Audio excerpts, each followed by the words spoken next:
Thank you for joining us, Maureen.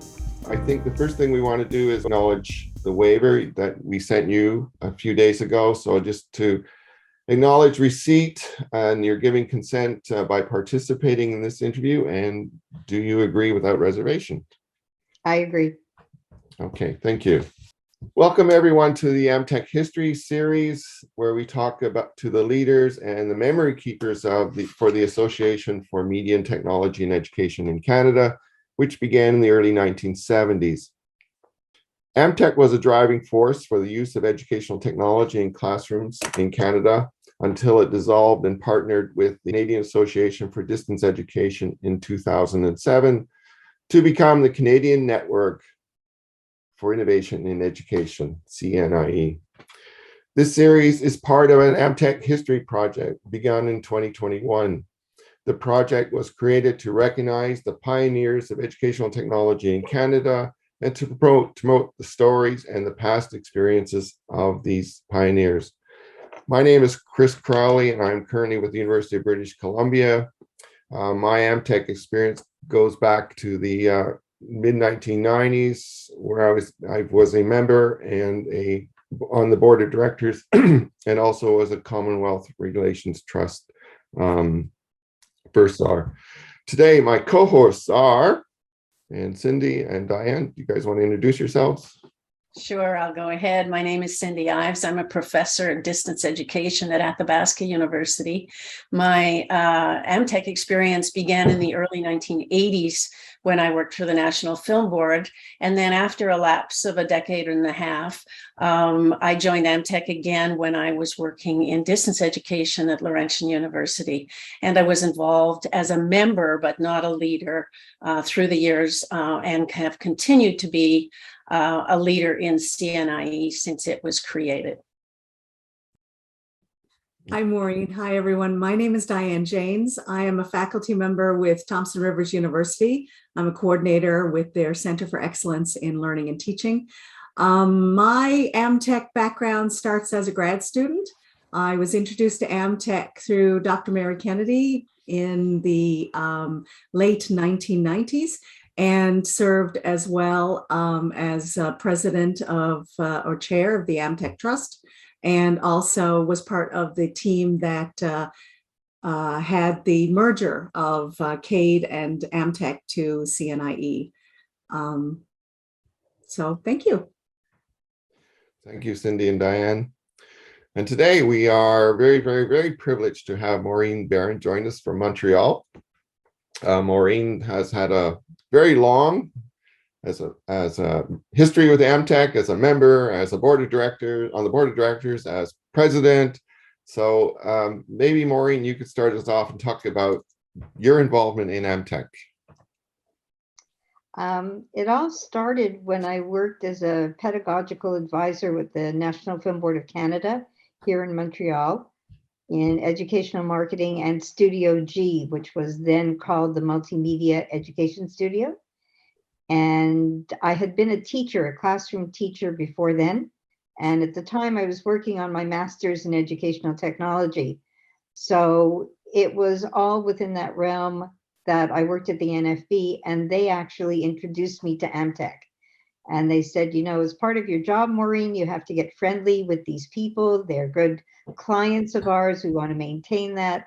So you're going to go to conferences, you're going to go to workshop, you're going to give workshops. And by the way, in between all of that, please write teacher guides for our productions. And so that was my entry into AMTEC. And once there, I met very like-minded people from all across the country. I found it amazingly interesting, diverse, very enlightening. And I stayed, even when I left the NFB and took on various other roles in the education sector. I stayed within AMTEC.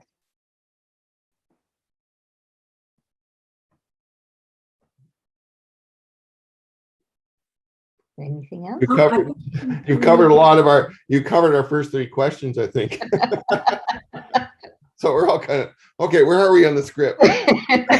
I was going to ask a follow-up question, and because I wasn't quite sure exactly when you started with AMTEC, or like exactly when you were engaged with them. Okay, I think I first became engaged with them. It was around the late 80s, which is when I would have been at the NFB. It's probably somewhere around 1988.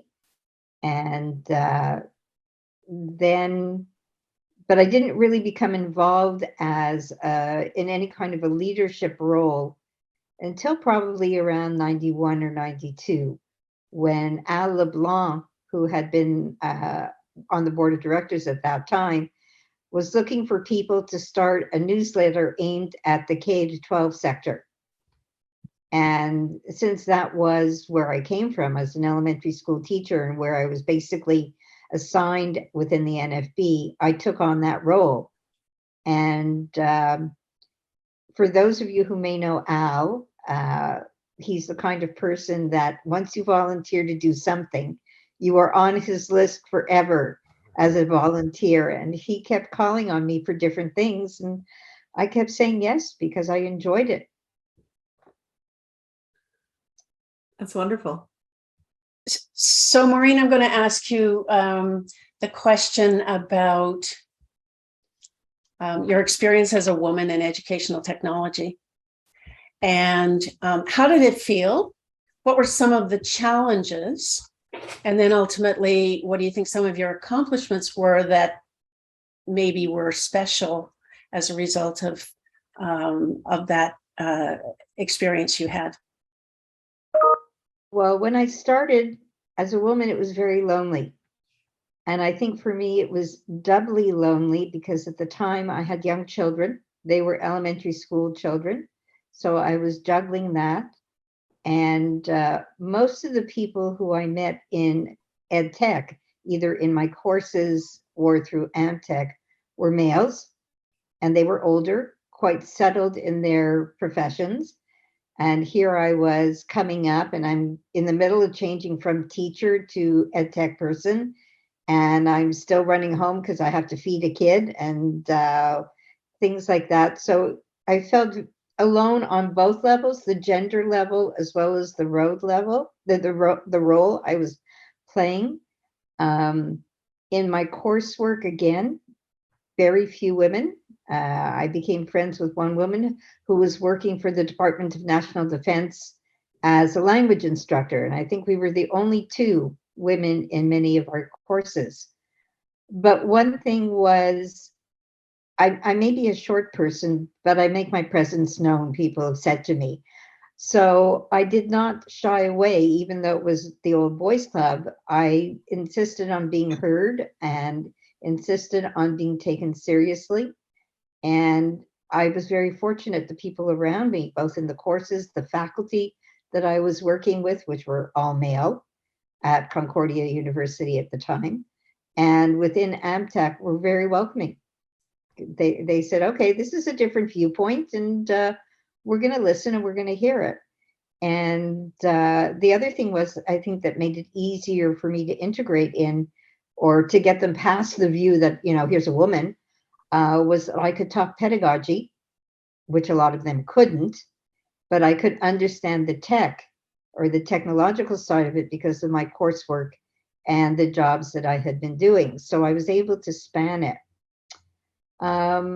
What were some of my accomplishments? I think one of the major ones was being on the team that managed the merger between CADE and AMTEC. And that was truly a team effort that was very much appreciated. Supporting links between the English and the French EdTech communities, being based here in Quebec. I do have the language capabilities, and I had the contacts as well within the French community, because my school board, the National Film Board, required that I work bilingually and support the French teachers as well as the English teachers. Another thing was an accomplishment within AMTEC was helping again, being part of a team that brought AMTEC back into solvency, financial solvency at the time. And also working with, I keep saying teams because everything within AMTEC was teams.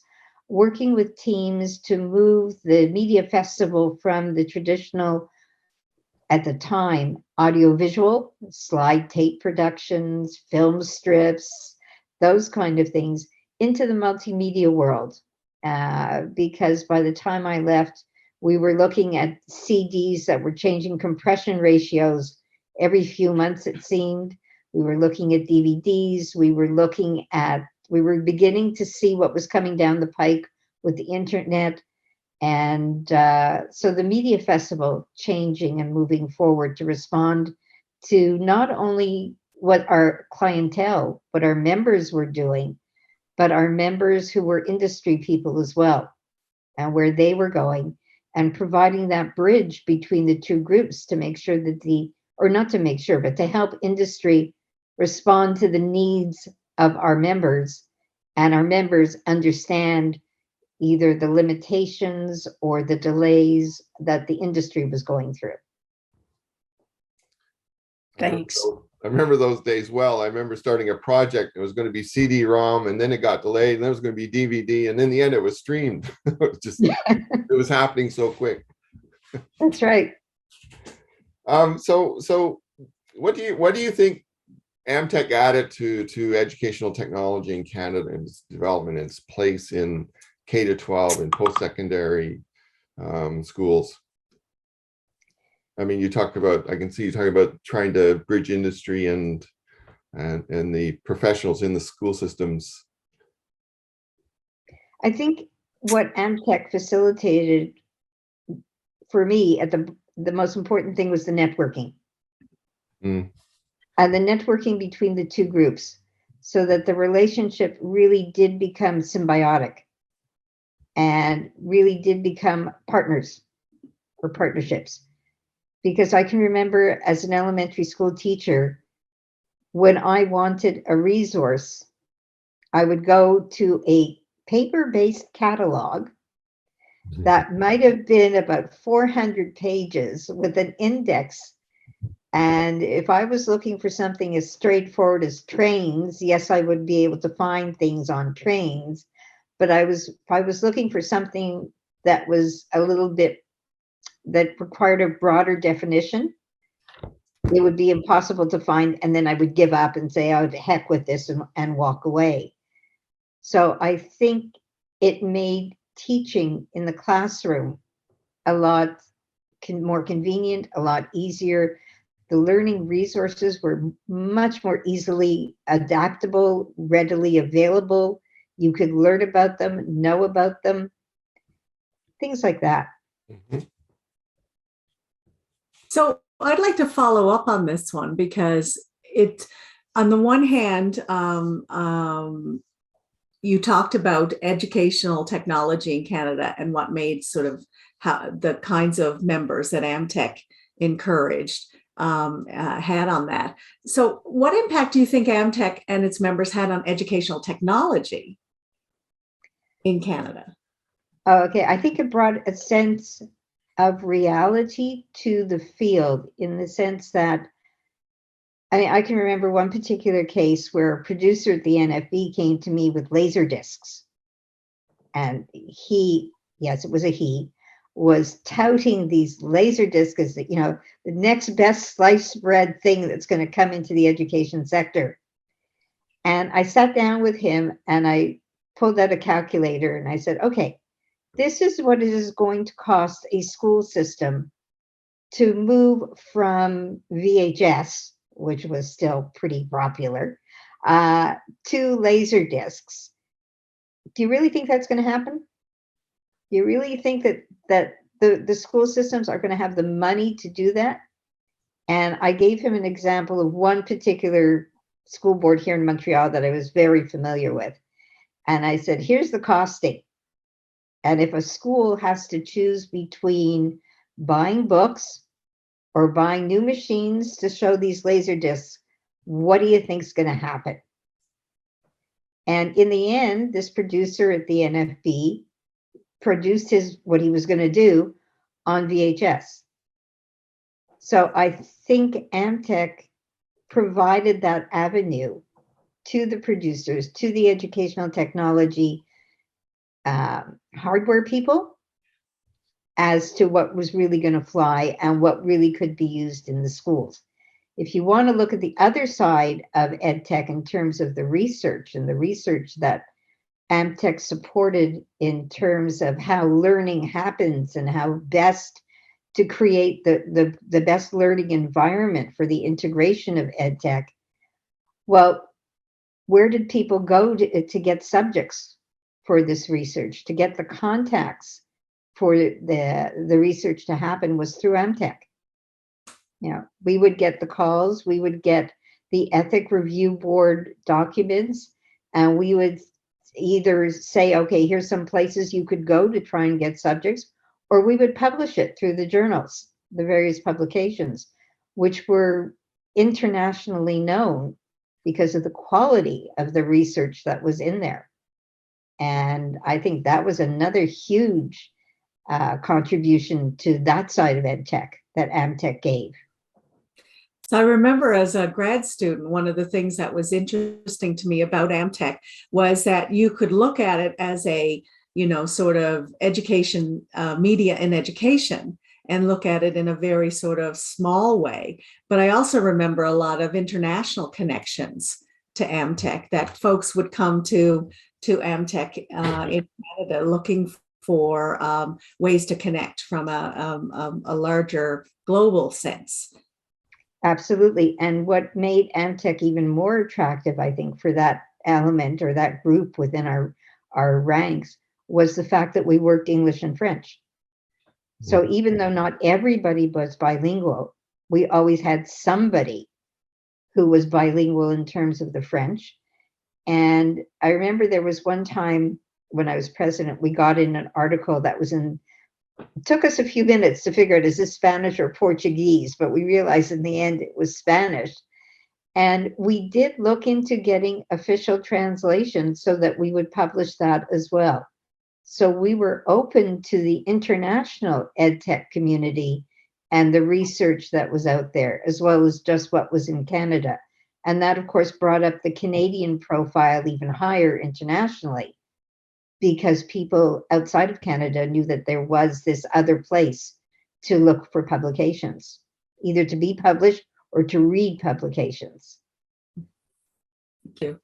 So Maureen, you've talked about your role as a translator in a large sense, not just English and French, not just media or technology and pedagogy, but in some other ways as well.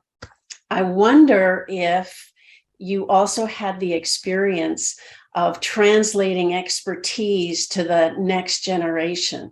Did you get the opportunity to do some mentorship in your time at AMTEC, and was it facilitated by that? Yes, I did, because when I would bring people into AMTEC, I would say, you know, here's an organization I think you should really join. And I would support them as they became involved. That happened. And then the other part of it was when you went onto the board, it was a 3-year process. For me as president, both times. There was the year I was the incoming, or, you know, waiting in the on-deck circle, for a baseball analogy. Then there was the year I was president, and then there was the year I was past president, where I had different roles. And so when I was past president, it was my job to mentor the incoming, because it was their first year on the board, and to make sure that transition was smooth. The other thing in terms of mentoring is, for 10 years, I taught in the Faculty of Education at McGill University. And that was another place where I mentored, and the course I taught was media and technology in education. So, I mean, how basic can I get, or how home can I get there? So that was another place where I mentored upcoming teachers and spoke about AMTEC. And when we hosted the AMTEC conference here in Montreal, I'm thinking 2003, not sure. Chris, you can double check that. Yeah, All something right. on there. Yes. Yeah, we had a category for students. And my colleague who I was working with from the University of Montreal and Université du Québec à Montréal and McGill, the three of us, we made a point of trying to advertise and get students to come on different days. And we were reasonably successful. I remember we were happy with the outcome of theirs. So those were different places where I did some mentoring, yes. Thanks, Maureen. Yes, I'm probably a product of that, because that's how I got involved with AMTEC, was as a grad student, getting to come to the conference in St. John's. And then to have the conferences across provinces as well. That was something that was quite unusual, I think, in terms of at the time, like actually moving the conference around the country would have been of some benefit. The goal was, or the intention was, 1 year in the East, 1 year in the West, and move back and forth that way. It was a way of trying to equalize the cost factors for people who have to travel. It was a way of, again, experiencing the local EdTech community in a far greater depth. And it was also a way of experiencing the country and seeing what was happening on either coast. Because at one time, some people were pushing for a centralized location every year, the equidistant, the middle of the country, again, cost factor, things like that. And we took a look and we said, well, that means either Winnipeg or Toronto. And we rejected that idea. Yeah, one of my best memories of AMTEC were the conferences. They were just amazing. And it was just not the people, it was the location, but also what people were doing. And I still remember I think we were in Saskatoon, and a lot of people from K to 12 were coming in talking about what they were doing in their classroom, and it was so innovative, and it was just wonderful. That's it. And that particular conference in Saskatchewan at the time was way ahead of everybody else in distance ed in the K to 12 sector because of their particular geography. So it was just the energy and the excitement that was created around listening to people saying, and this works, it really does work. And then you saw it working. It wasn't theoretical. So that kind of thing always contributed to the atmosphere of the different conferences. Yeah. So maybe I'm kind of going off script here, but I just want, I don't know,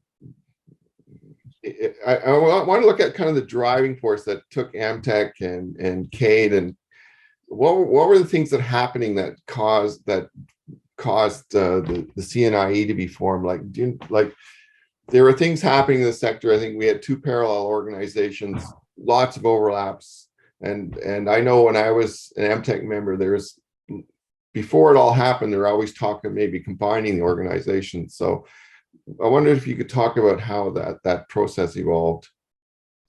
Yeah, it was not sudden. It was at least a 2 to 3 year discussion before either organization made overtures to the other one to say, maybe we should really do this.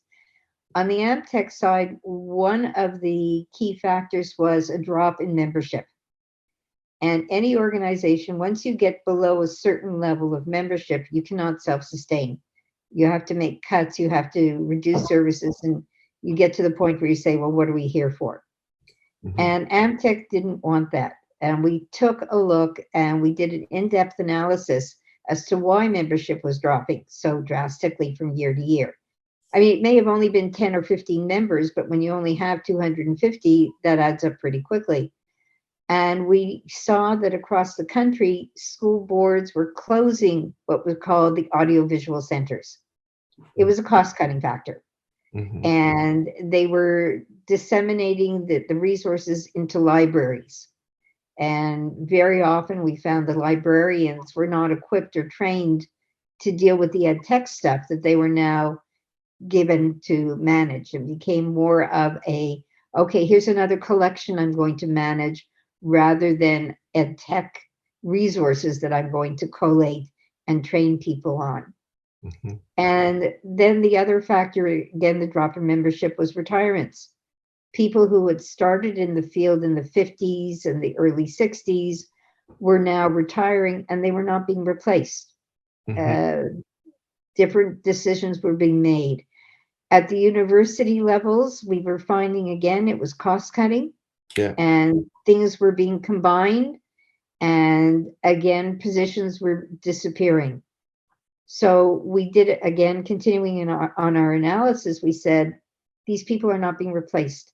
Once financial decisions have been made to close AV centers, they're not going to reopen them. It was not the financial climate of the time. So then we started looking at different options. And that's when the idea of merging with CADE became more sustainable or more realistic at the Mhm. time as well. And CADE had their own research that they had done as to what was happening in their organization. We shared it very openly, both groups, and it became a very rich discussion about not only we're not just merging, but we have to create something new. So out of these two organizations, where are we going to go to create something new? And that was that discussion. And then I was on the subcommittee to come up with a new name for the organization. And that was fascinating to me as to, number one, the different ideas that you have on the table. And then you've got the practicalities of, okay, but it's what logo are you going to use with that name? And how does that translate into French? And how does that give off a sense of our new mission and vision for the new organization? And we did it. And we did it in a reasonable time frame Yeah. with, from what I can remember, no animosity. Nobody stormed out of a meeting. There were heated discussions, but there was always a positive resolution.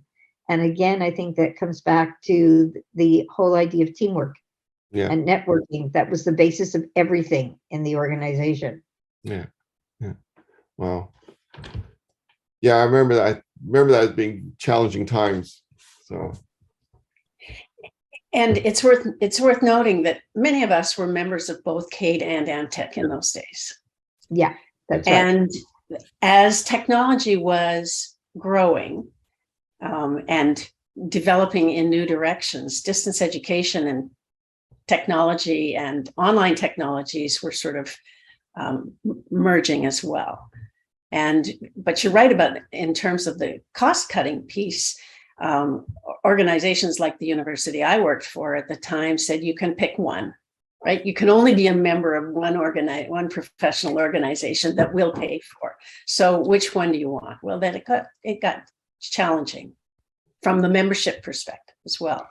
Yeah. yeah. And then in the K-12 sector, professional development basically disappeared at that time period. Teachers could only go to a, quote, local conference where there was no overnight stay and travel was, let's say, a drive away kind of thing. And the teachers, at least the ones that I was working with, definitely said, well, that means I'll go to my provincial conference that's here, 50 kilometers or less from where I live and work. And that's all I can do. It's probably would not hurt for me to just clarify as well that the CADE we're talking about is the Canadian Association of Distance Education, which would have existed and around the time of AMTEC, as opposed to our current CADE in 2022, which is CAID, which is the Canadian Association of Instructional Designers. They've been around for a few years now. So it took me a while as I was transitioning into CNIE, Canadian Network of Innovation in Education, that there was now a CADE again, but it was focused on instructional design instead of distance education. So I would like to zone in on this conversation as well, because I think Chris brought up some good points as to why you and the AMTEC folks decided to make that adjustment to become CNIE. Was that the greatest challenge leading AMTEC, or what do you think was the greatest challenge in Canada for educational technology at that moment in time? I think it was dealing with the proliferation of the different technologies and managing the financial implications of them. So from the user end of point of view, at that time, I was also running what was left of the audiovisual department of my school board. It was a question, okay, do I stick with VHS that I know is used and my schools all have the equipment to do that? But then I see the educational capabilities that are coming down the pike with, as Chris said before, CDs, CD-ROMs, DVDs, laser discs. But where do I spend my money? Mhm. Where I can get the best and the most resources into the hands of my end users, which is my students.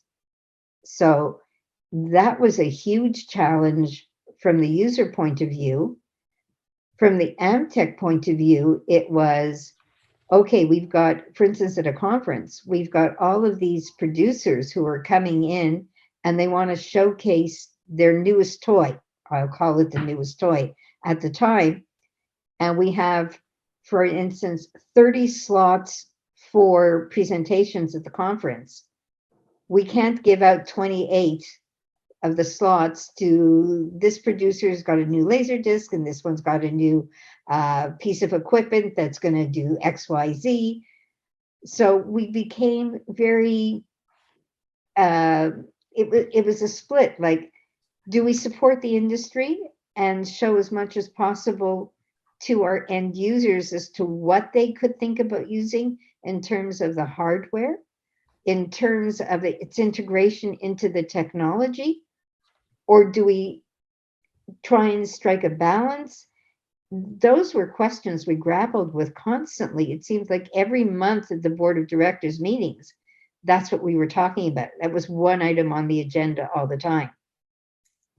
So and then to link that up, we were also looking at linking it internationally. So we were saying, well, if internationally the field is going to go towards toy X and Canada doesn't, does that leave us behind? Or what are we going to do here, guys? And that was really many, many discussions that we had. So I was gonna switch to a lighter note, but maybe Diane or Cindy. One of the things I remember about the AMTEC was the camaraderie and the friendships and the fun. You talk about networking and teamwork, but it was always a group that seemed to gel very well, and everybody was pulling together. And I remember going to the meetings and going to the conferences and the board meetings and traveling, and it was just a lot of fun, a lot of enjoyment, and a really good group of people. And I reflect back now, and I think I wish I had appreciated it more at the time. At the time, it just seemed like, oh, this is the way it is. But now looking back, and I have more life experience, I think, wow, those are really special moments. And there's some real characters, if I could say, in the group. Oh, yeah. And there are lots of, fun and such. And I still remember being with you guys in Halifax, and I kept losing you. And I don't know, you guys just kept. Yes. I was standing in a corner looking at things, and I turned around, you guys are gone. Anyway. Somebody made a joke once, where's Waldo? The children's book. Where's that's right. Waldo? Where's Chris? Where's Chris? Where did he go now? I think part of what helped cement exactly what you're talking about is many of us worked in isolation in our particular places. So, for instance, when I ran the AV Center, it was me. That's it. And I can remember somebody else who worked at the university level saying the same thing. We have one ed tech professor in our faculty. It's me.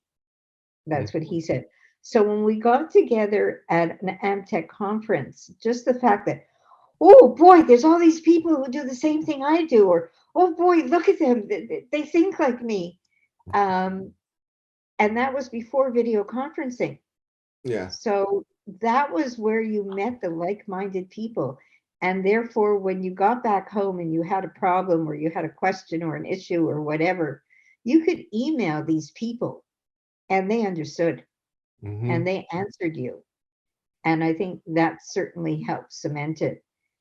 The other thing was at the conferences, we made sure, or the conference guidebook said that at certain times of the day, there was a period for socialization. And it was built into the schedules. Yes. So whether it was going for coffee, whether it was having lunch, or whether it was what here in Quebec we call a 5 à 7, a 5 to 7 cocktail hour kind of thing, Yes. or even a breakfast for those early risers. I remember there was one time they told me because I was president, I had to appear at the breakfast thing. I'm not a morning person at all. So here it was, having to be there for 7:30 in the morning meant I got up at 5 so that I would be human enough at 7:30. And I remember walking into that room thinking, holy, okay, look at all these people here who are awake. And I was thinking, okay, there's another world.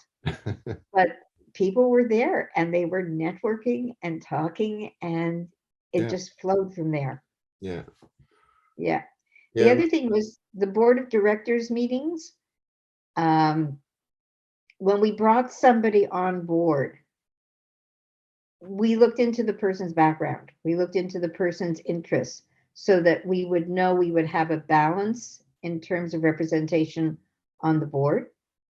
And we would have people who would be workers, people who would come and say, okay, I'll do that. And that kind of get it done attitude filtered down through the membership. So, yeah, that was there. Yeah, for sure. I remember until we kept losing you. Just for Cindy and Diane, I'll tell you, there was one time I was either incoming president or past, I don't remember which one. And we had a board of directors meeting, and we had it at my home, which was in a suburb of Montreal called Dollard-des-Ormeaux. And Dollard is about 20 kilometers from the center of Montreal where people were staying. And at one point we said, okay, guys, it was fall. It was a beautiful day. Let's go outside for a walk, and we'll go walking around. And I said, everybody, now remember, you're in a subdivision, suburbia. Yeah, right. So the roads all connect to each other and go back and forth. There's no such thing as a straight road. And everybody said, sure, yeah. And we lost Chris. And we really did lose him. And what, I think you ended up walking back to Montreal or something. I don't know. Yeah. We really lost him. Yeah.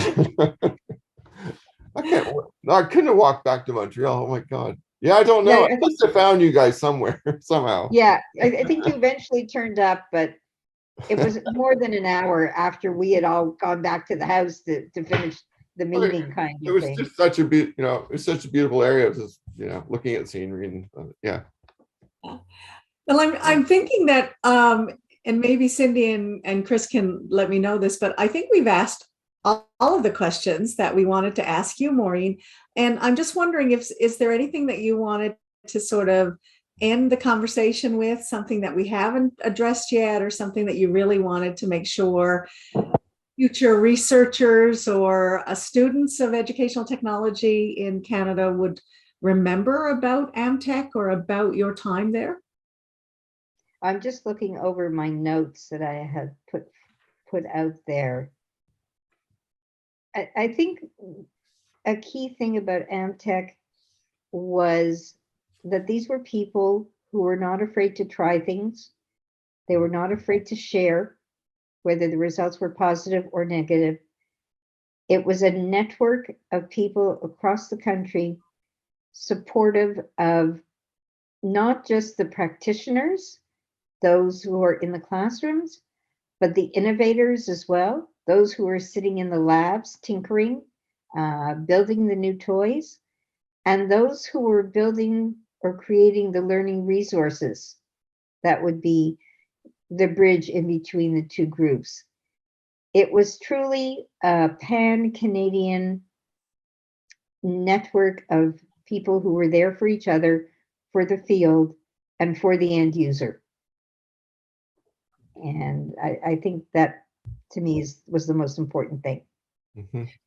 So that's a really delightful way to end our celebration of the upcoming 50th anniversary of AMTEC in terms of its recognition, celebration, and promotion, I guess, of the innovators and communicators who made a difference to education in this country over the last 50 years. So thank you so much for your contributions to our knowledge base. You're welcome. Thank you also for giving me the opportunity to go down memory lane and to realize and to remember how much AMTEC contributed to the field in Canada. It was a very nice experience. Thank you. Thank you, Maureen. Thank you, Maureen. So I guess we'll call it a wrap, and I'll stop recording here. Let's just close it down. Where's the recording button? Technology. It's like Oh, when there I'm it on is. Teams